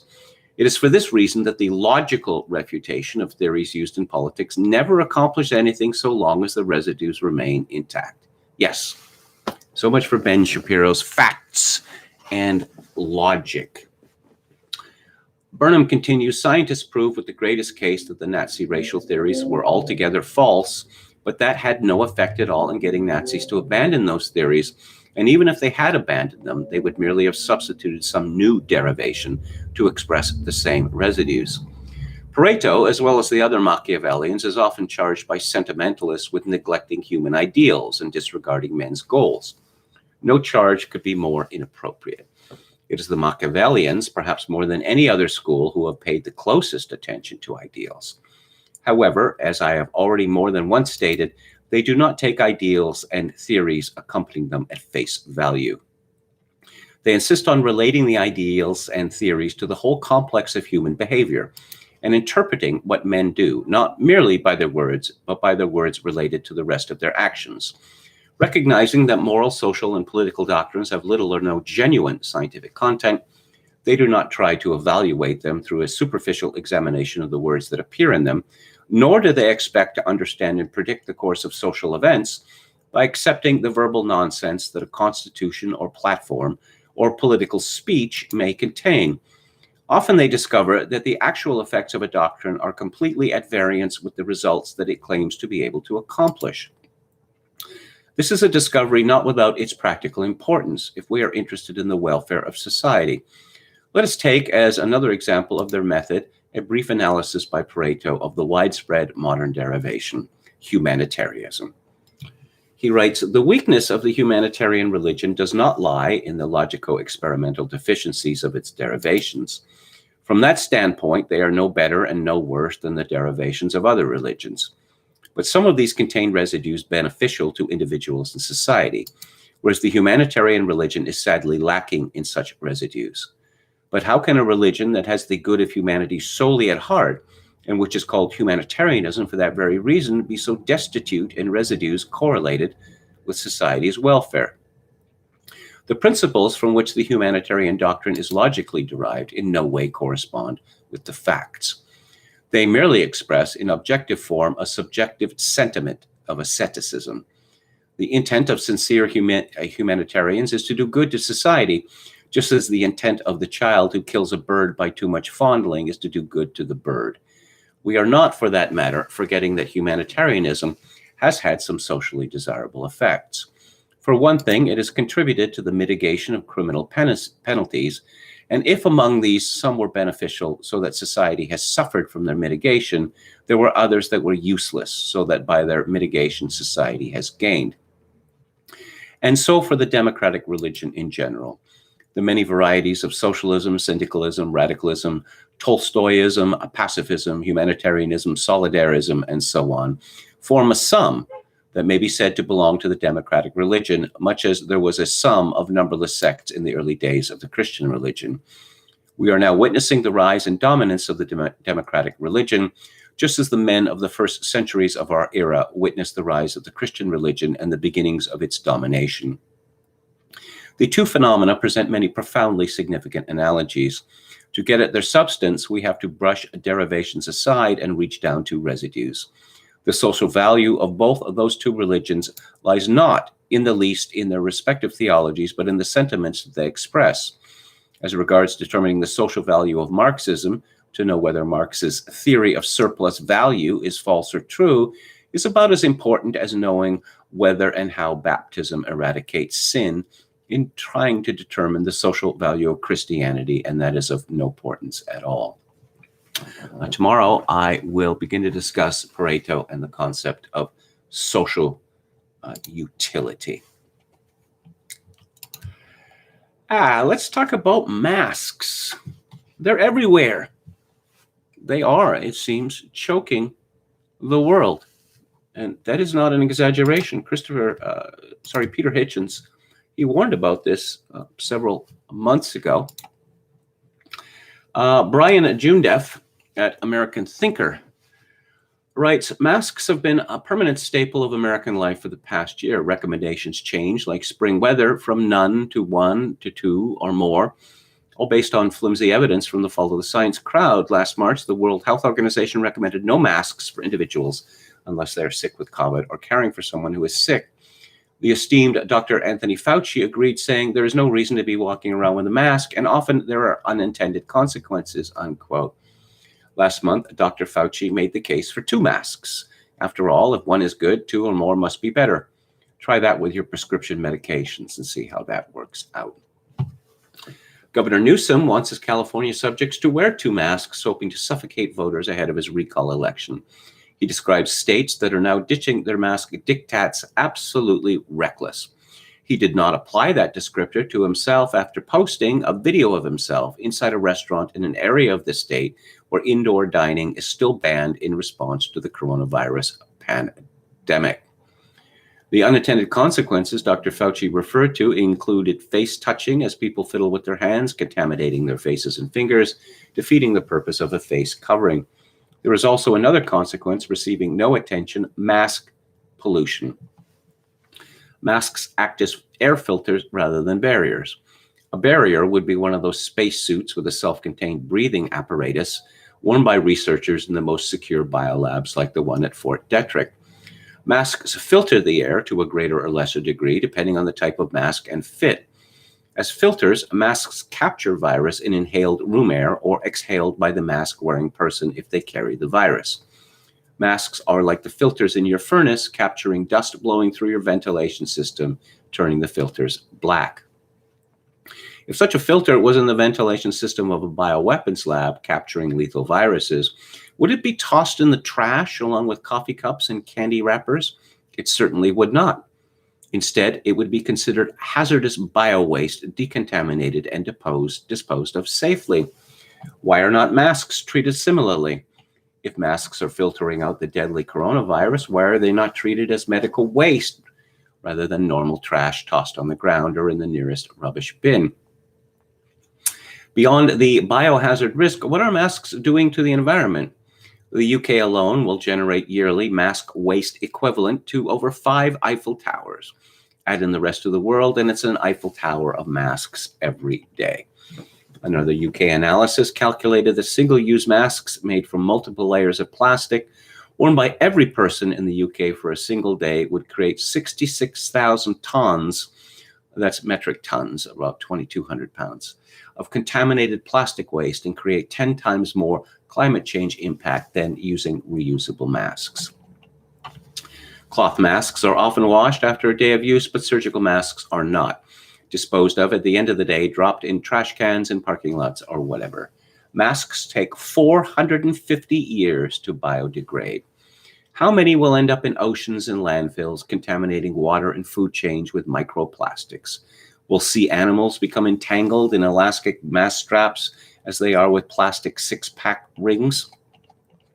Surprisingly, environmental groups are saying little about this new form of pollution.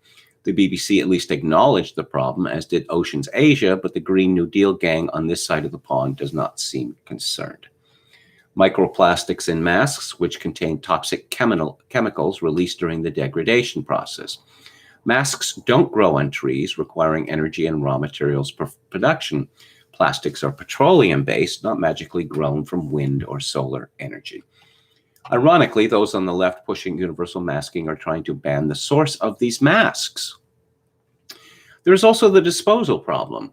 The UN warns it can be expected that about 75% of the used masks, as well as other pandemic-related waste, will end up in landfills or floating in the seas. Seabirds and other aquatic life can become tangled in the elastic mask straps.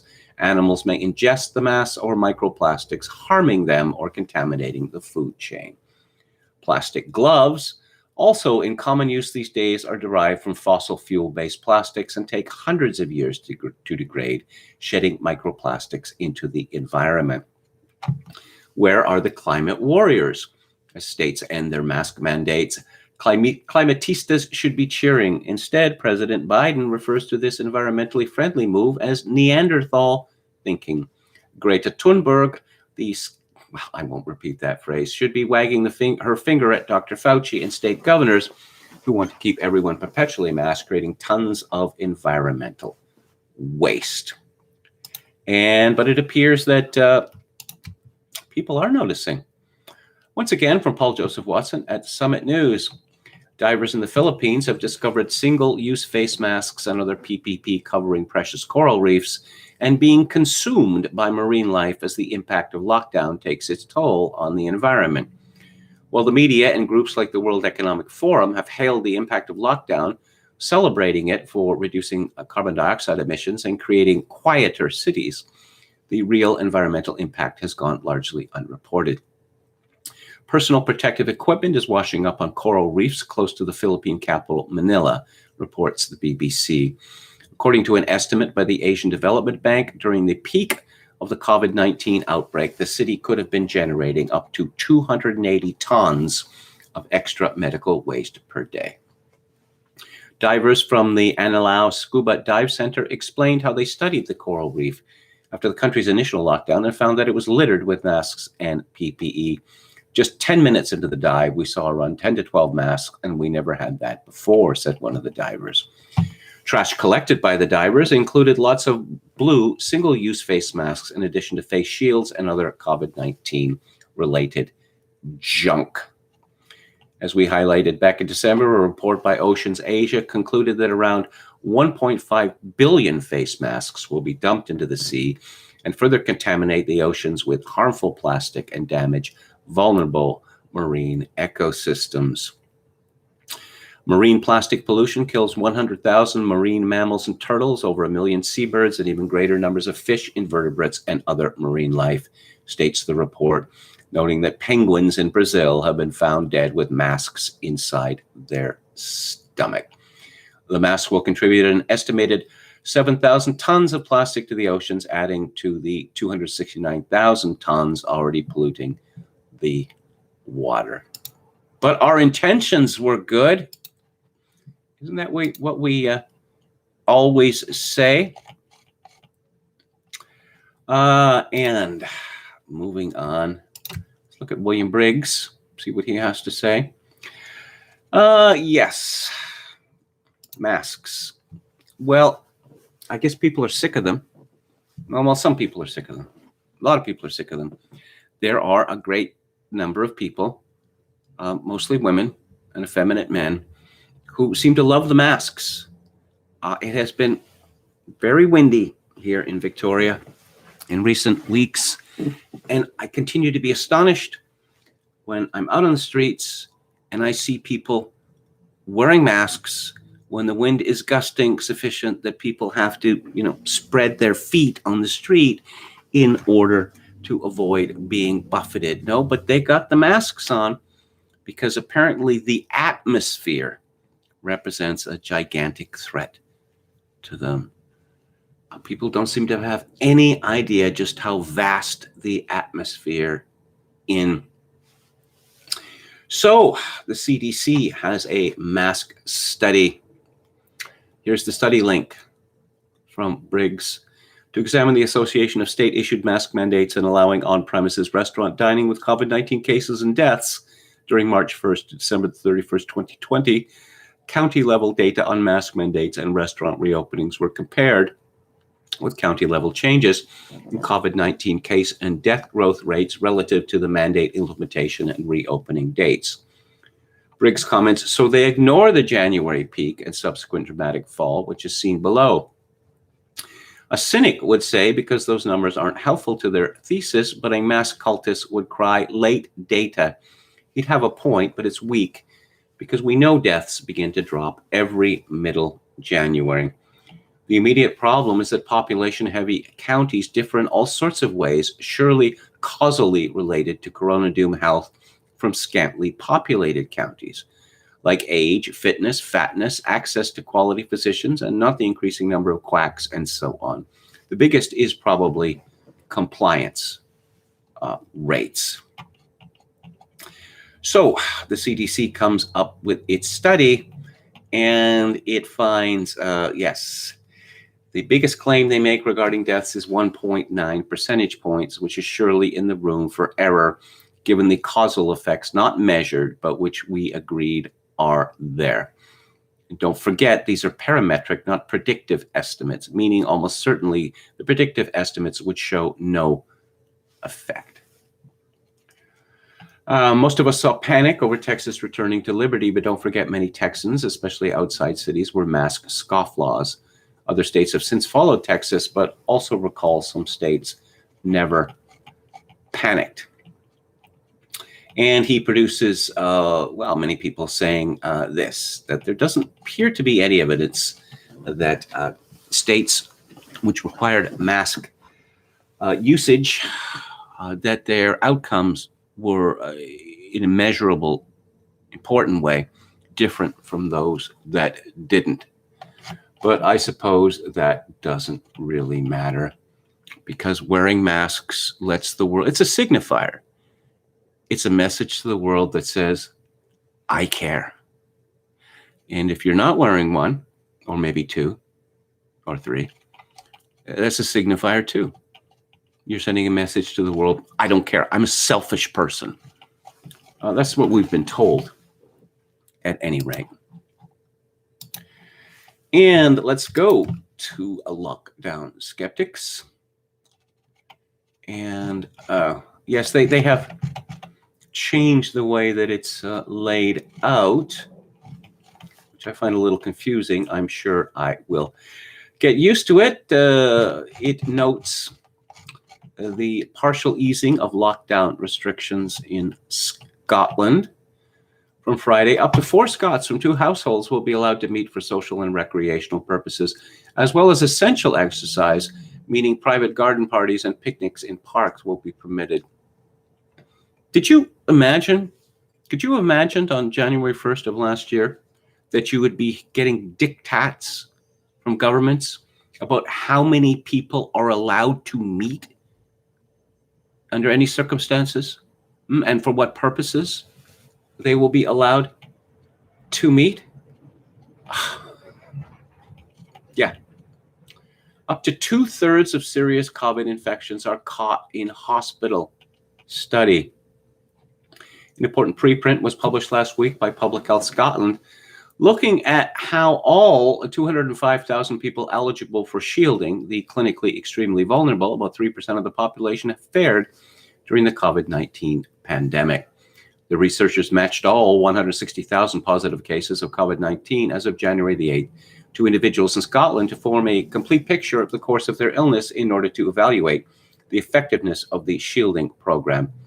Their striking conclusion was that they found that no evidence that the shielding program per se reduced COVID-19 rates, although they allowed for the possibility that without shielding advice and support, the outcome in the group would have been worse. Okay, well, we know what's the most dangerous place to be during COVID-19. And it's not stores, it's not malls, it's not even people's homes, houses, and apartments. It is the hospital. The study shows that once more, the extent to which COVID-19 is a disease caught in hospital, particularly those who have a severe course or die. Since we know from elsewhere that up to 40% of COVID deaths are among care home residents, infections acquired in hospitals and care homes, when added together, account for a substantial majority of COVID-19 deaths. This helps explain why lockdowns, despite the intuitive logic of keeping people apart, are consistently found to have little or no relationship to mortality or infection rates. And one can only hope that this madness is coming to an end. I just don't see how, the lockdown states can keep up with this now that we have all these other states opening up, added to the states that have never locked down. The ones that continue the restrictions are going to be economically crippled because the business is going to go to the states that is open. And in fact, many companies will move to the states that are open and abandon the lockdown states entirely. And how much of a permanent effect is this going to have on New York State and New York City in particular? Oh, okay. Granny's gone wild. A reader has sent us the following email about older people among his family and friends becoming much more blasé about social distancing rules since being vaccinated. Heartwarming stuff. Well, I'm certainly glad to see it. A killer lockdown, 43,000 non-COVID excess deaths at home since last March. 43,000, that's a significant number, and this is just for England and Wales. This was 9.2% above the 5-year average. However, drilling down into the data, it becomes clear that perhaps all of these XX deaths this week are deaths caused by the lockdown, not by the virus, particularly denial of healthcare. Yes.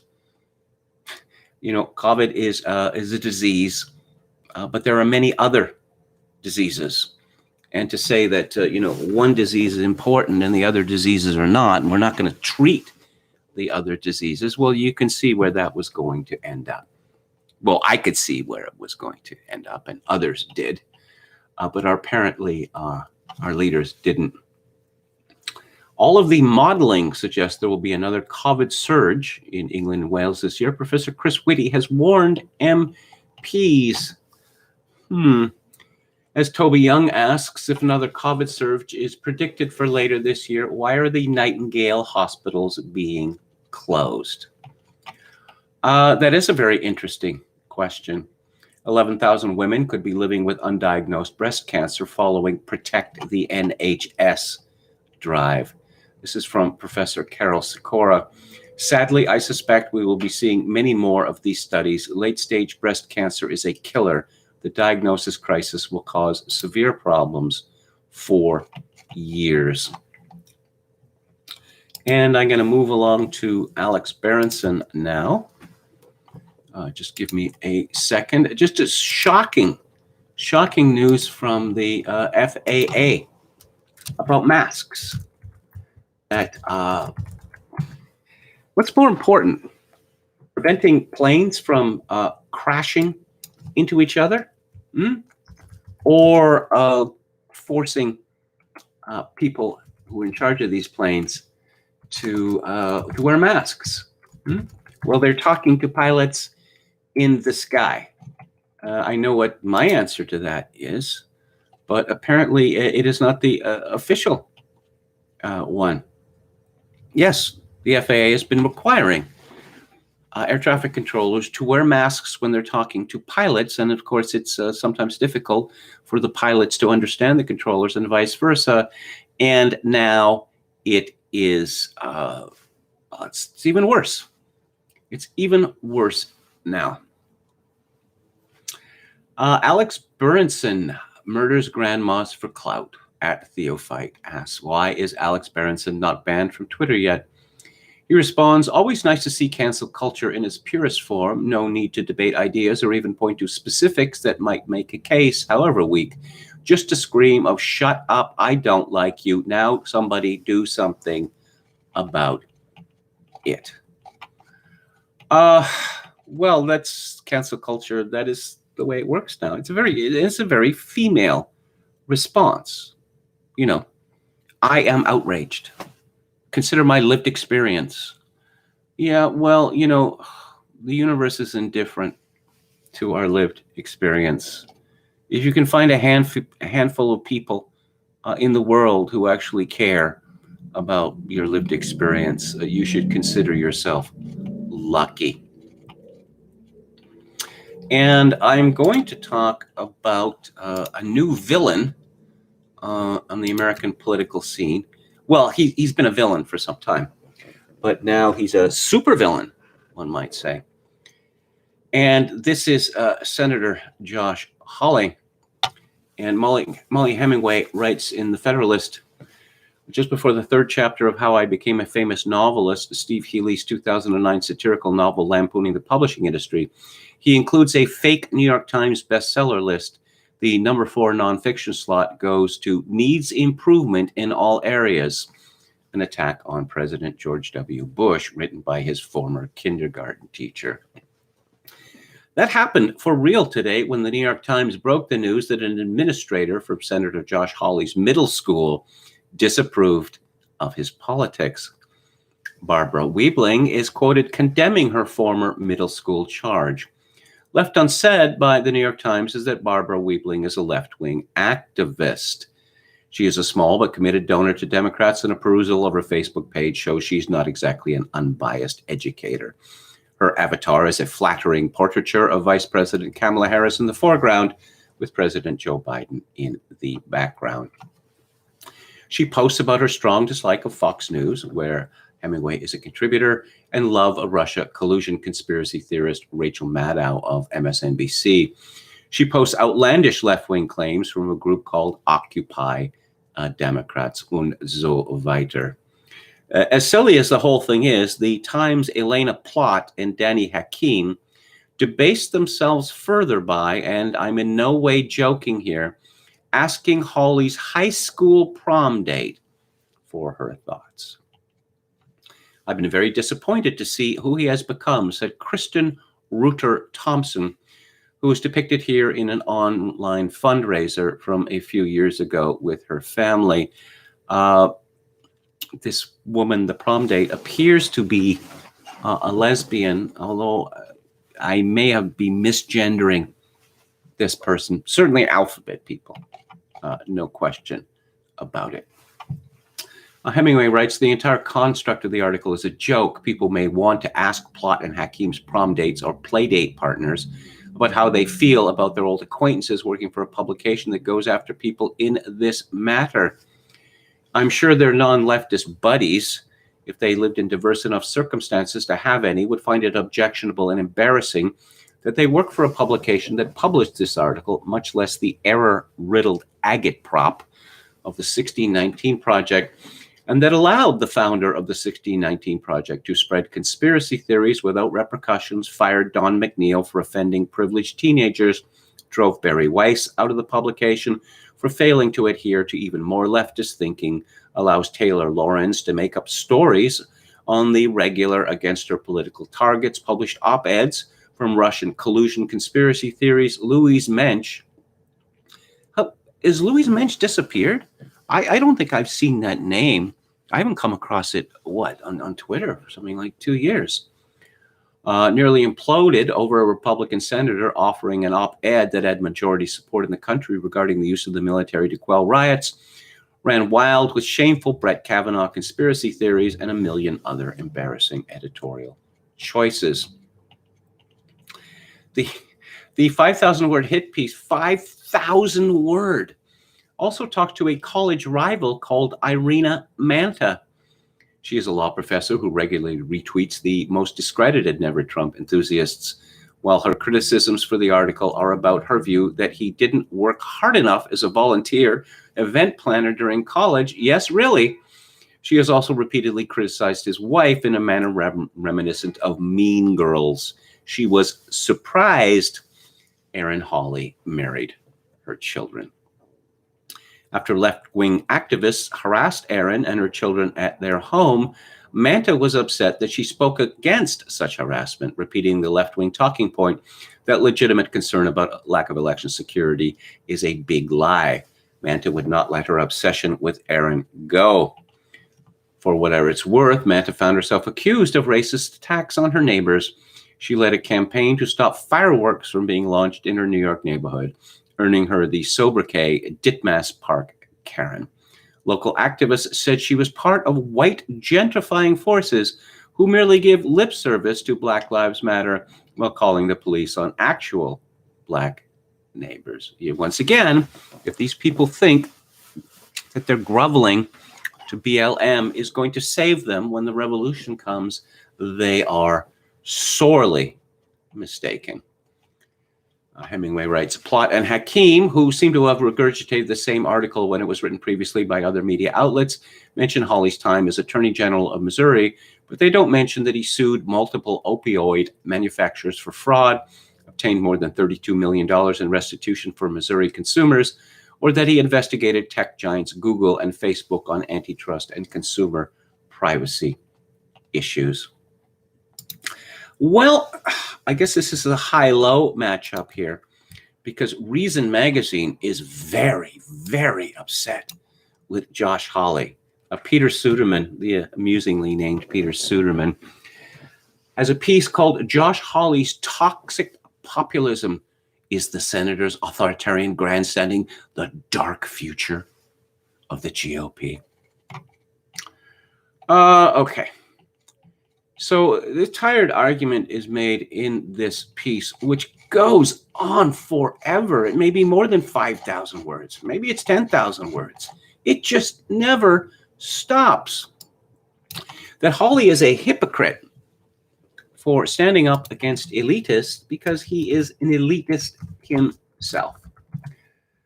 This is an argument which is easy to knock down. Yes, Hawley graduated from Stanford and from Yale Law School. He was a law clerk to Chief Justice John Roberts. Yes, yes, yes. He taught at St. Paul's in London. Yeah. And he'd written a book, a brainy book.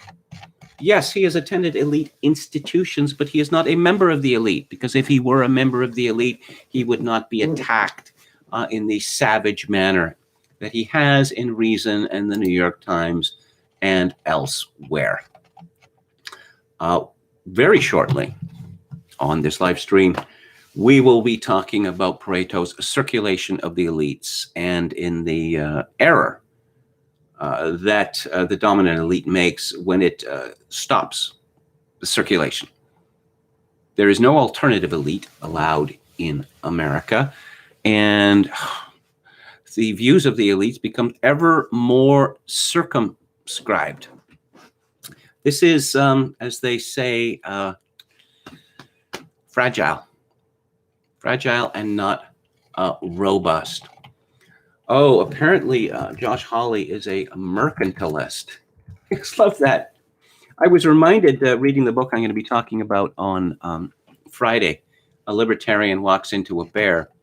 I used to know this, but I'd forgotten it, that about the deadliest insult that a libertarian can utter against someone else is to call him a statist. Statist. But this term mercantilist is very similar. Oh, I see that Josh Hawley wants to end trade with the United States with the rest of the world. No, of course he does not. Yeah, I was reminded again, reading this book, which is really quite delightful, that libertarians are autists, and that libertarianism is weaponized autism. That this freedom town in New Hampshire, Grafton, hundreds of people went there to live free of government, free of the state. Overwhelmingly men. And that's important because I learned long ago that women are drawn to power and women shun powerlessness. That is to say, if you have a political movement which is overwhelmingly dominated by men, this tells you that this movement is not popular.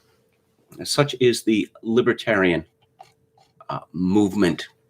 Suderman is very upset that Josh Hawley does not kowtow to big tech, because as we all know, it is not suppression if private companies do it.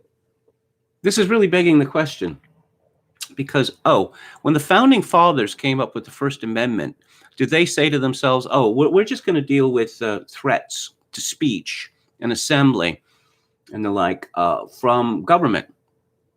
Because if, companies somehow in the future acquired the power to silence people, well, we wouldn't have any problem with that. Well, no, of course they didn't think that way, because they believed free speech to be a good in and of itself.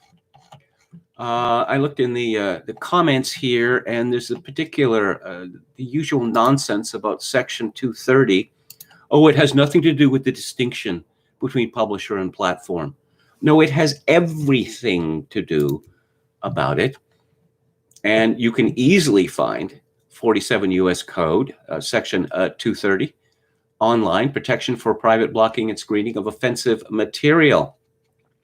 It's rather explicit on the subject. No provider or user of an interactive computer service shall be treated as the publisher or speaker of any information provided by another information content provider. Yeah, they are platforms. They're not publishers, and that's why they receive this protection under this section of the Act. But I guess it's just, no, that's a conspiracy theory. That's what we're told now, or soon will be told. Let's have a final look at the chat.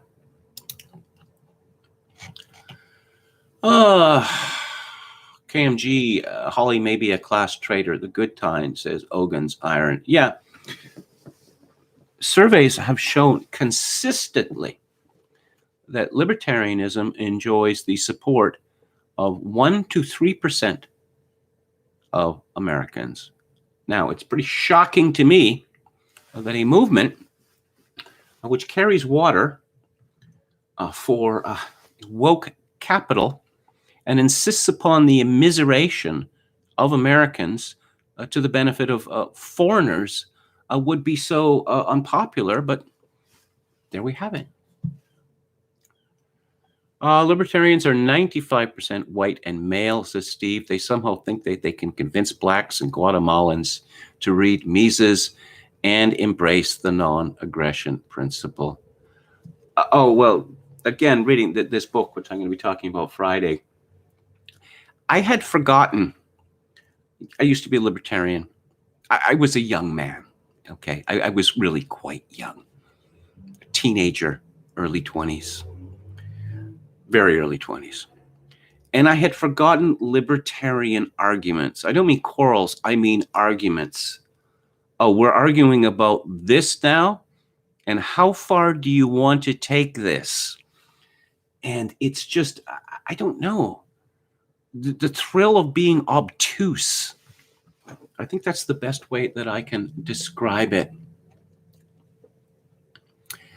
Roulette Cracked says, rule by fear and gaslighting, treating everyone like babies, sickening. Feminization, says Ogun's Iron. We've never known the rule of women. We're getting to know it now. Not pretty. Well, anyone who's ever had an experience with women, been married to one or had a girlfriend, or maybe in a female boss, you find out that a woman is angry with you, and you say, what did I do wrong? And the woman will say, you know what you did. Getting a very strong, whiff of this during COVID-19. You bad people out there, you know what you did. Roulette Crack says, a friend of mine said he had a COVID Christmas. His other close friend showed up outside his house on the back of a truck, and they communicated at distance and played music, had beers. Pathetic. Did you see the picture that went viral of music students, a school orchestra in a school, and they were in plastic bubbles wearing masks? Well, no, I guess what they were blowing on the instruments, they weren't wearing masks. But Okay. That's it for today. I am going to be back on the air tomorrow at my usual time of 4 p.m. Pacific, 7 p.m. Eastern. If you like the show or any part of it, I would appreciate it if you would click on the like button and subscribe to my YouTube channel if you have not done so already. If you would like to make a donation to this live stream, which would be exceedingly useful to me at this time, my PayPal account is linked to Kevin_Grace at hotmail.com. Once again, Kevin_Grace at hotmail.com. If you're in Canada, donations to this live stream can be made via Interac at kevingrace@shaw.ca. And as always, I leave you with this. In these days of social atomization and civilizational collapse, I do dearly wish that you, my dear viewers and listeners, manage to forge a genuine human connection in order to ease the burden. Good night.